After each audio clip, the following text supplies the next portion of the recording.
ত্রয়োদশ সংসদ নির্বাচন ও জুলাই জাতীয় সনদের গণভোটকে সামনে রেখে জাতির উদ্দেশ্যে গুরুত্বপূর্ণ ভাষণ দিয়েছেন প্রধান উপদেষ্টা।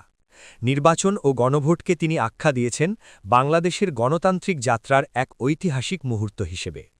জাতির উদ্দেশ্যে দেওয়া ভাষণে প্রধান উপদেষ্টা বলেন, আর মাত্র একদিন পর সারা দেশে অনুষ্ঠিত হতে যাচ্ছে ত্রয়োদশ জাতীয় সংসদ নির্বাচন এবং একই সঙ্গে জুলাই জাতীয় সনদের উপর গণভোট, যা বহু বছরের সংগ্রাম ও আত্মত্যাগের ফসল। তিনি গভীর শ্রদ্ধার সঙ্গে স্মরণ করেন মহান মুক্তিযুদ্ধ ও জুলাই গণ অভ্যুত্থানের সকল শহীদকে, যাদের আত্মত্যাগের বিনিময়ে বাংলাদেশ আজ আবার গণতান্ত্রিক উত্তরণের দ্বারপ্রান্তে। প্রধান উপদেষ্টা বলেন, এই নির্বাচন ও গণভোট শুধু একটি নিয়মিত রাজনৈতিক প্রক্রিয়া নয়, এটি একটি গণ অভ্যুত্থানের পর দেশের প্রথম জাতীয় সিদ্ধান্ত গ্রহণের সুযোগ। রাজপথে প্রকাশ পাওয়া জনগণের ক্ষোভ, বঞ্চনা ও বৈষম্যের দাবি এবার ব্যালটের মাধ্যমে সাংবিধানিক স্বীকৃতি পেতে যাচ্ছে। তার ভাষায়, এই নির্বাচন বাংলাদেশের গণতান্ত্রিক ইতিহাসে একটি মাইল ফলক। তিনি জানান, এবারের নির্বাচনের রেকর্ড সংখ্যক ৫১টি রাজনৈতিক দল অংশ নিচ্ছে এবং স্বতন্ত্রসহ প্রার্থীর সংখ্যা ২,০০০-এরও বেশি। এ পর্যন্ত প্রচারণা তুলনামূলকভাবে শান্তিপূর্ণ হওয়ায় সন্তোষ প্রকাশ করে তিনি রাজনৈতিক দল, প্রার্থী, ভোটার, নির্বাচন কমিশন, গণমাধ্যম ও আইনশৃঙ্খলা বাহিনীর প্রতি কৃতজ্ঞতা জানান।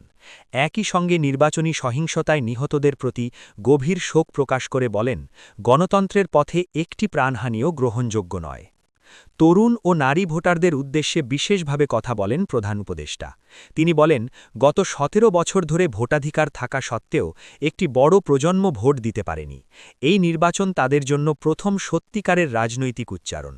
নারীদের ভূমিকার কথা উল্লেখ করে তিনি বলেন, মুক্তিযুদ্ধ থেকে শুরু করে জুলাই গণ অভ্যুত্থান সব আন্দোলনেই নারীরা সম্মুখ সারিতে ছিলেন, অথচ রাষ্ট্রীয় সিদ্ধান্তে দীর্ঘদিন তারা বঞ্চিত ছিলেন।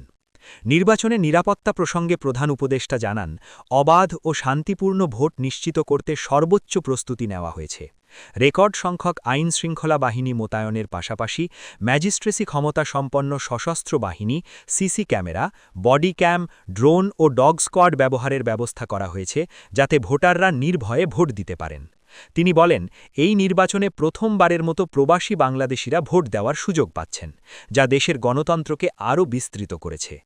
একই সঙ্গে সরকারি কাজে নিয়োজিত ব্যক্তি, আইনশৃঙ্খলা বাহিনী এবং কারাবন্দী যোগ্য নাগরিকদের জন্য পোস্টাল ব্যালটের ব্যবস্থাও রাখা হয়েছে।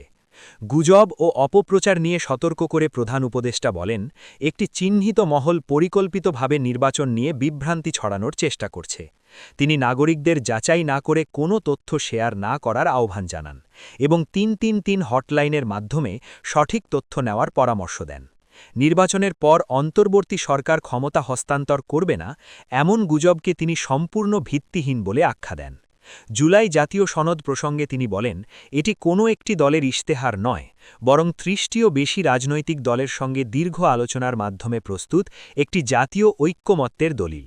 এই সনদের মাধ্যমে রাষ্ট্র সংস্কারের দিক নির্দেশনা নির্ধারিত হয়েছে, যার চূড়ান্ত বৈধতা আসবে জনগণের ভোটের মাধ্যমে। প্রধান উপদেষ্টা বলেন, এই গণভোটে দেওয়া প্রতিটি ভোট শুধু একটি সিদ্ধান্ত নয়, এটি আগামী দিনের রাষ্ট্র ব্যবস্থা, শাসন কাঠামো, শিক্ষা, কর্মসংস্থান ও ন্যায় বিচারের পথ নির্ধারণ করবে।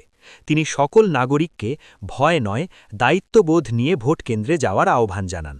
ভাষণের শেষে তিনি বলেন, নির্বাচনের পর নির্বাচিত সরকারের কাছে দ্রুত দায়িত্ব হস্তান্তর করে অন্তর্বর্তী সরকার বিদায় নেবে।